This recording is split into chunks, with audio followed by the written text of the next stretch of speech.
may balbas! Tito Mars, ayaw nakapalda si Kiel the Great? Tito Mars, halimaw daw sumubo. Well, alam naman nating lahat. Hala, hindi ko pa alam. Kiel the Great. Oh, hala nakapalda? Para bang feeling nila kapag dinala nila yung ganitong klaseng fashion dito sa Pilipinas, nababagay. Pero believe me, napaka-impractical niyan, napakainit, at karamihan dito sa mga Pilipino, lalong-lalo na sa height, sa composition ng katawan, hindi bagay yung ganyang klaseng pananamit. Kayo? Kayo ba? Diba? Lalong-lalo na yung mga kabataan o mga idol dito na kay Kiel the Great, kung paano manamit.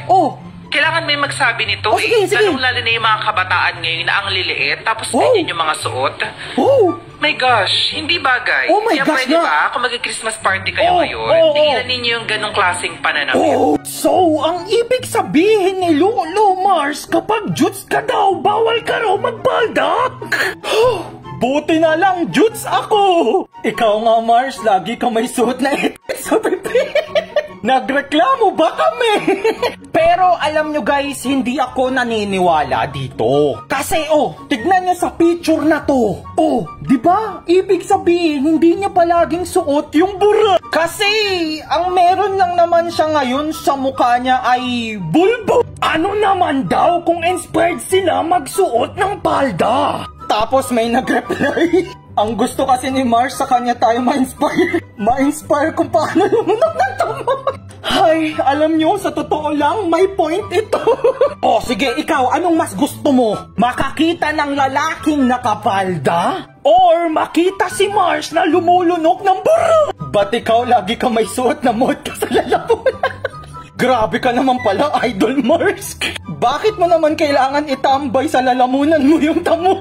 Tapos may nag-reply. Pero plot twist, mod ka pala na nasi. Oops, wait lang. Medyo baboy itong comment. Grabe naman kayo kay Lolo Mars. Masyado nyo nang inuoga. Pero, Lolo Mars, legit ba? Gatas ng aso reveal. Kasalanan ko na naman. Pinag-mention na naman ako sa video. Pero check natin yung outfit nila, no? Kumita nyo naman, grabe, napakabalagbag. Balagbag na. Ng 6 million views sa TikTok. Kumita nyo naman. At ako sinisisi nila. Pero okay lang. Kumita nyo naman. Napakasaya nila. Habang tumatagal, dumarami na ang kabataang may kapansanan. Grabe naman kayo sa mga lalaking nakapalda. Kasalanan to ng mga nakaupo, hindi man lang nagbigay ng pondo sa may mga mental problem.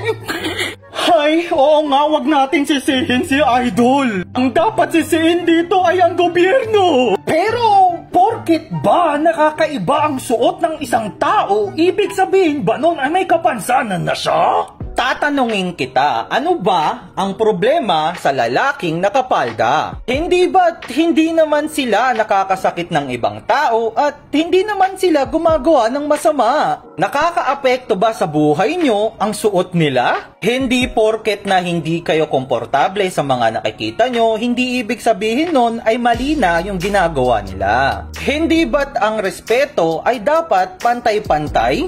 Ano man ang itsura o suot ng isang tao?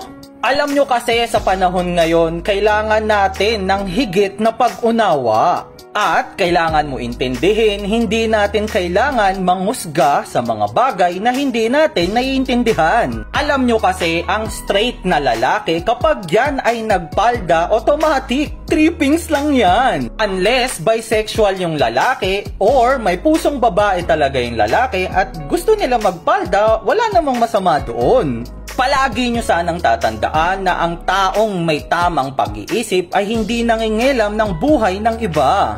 Kaya, kung nakikita mo ang sarili mo na hinuhusgahan mo si Idol, ibig sabihin lang yan ay immature at kailangan mo ng self-improvement.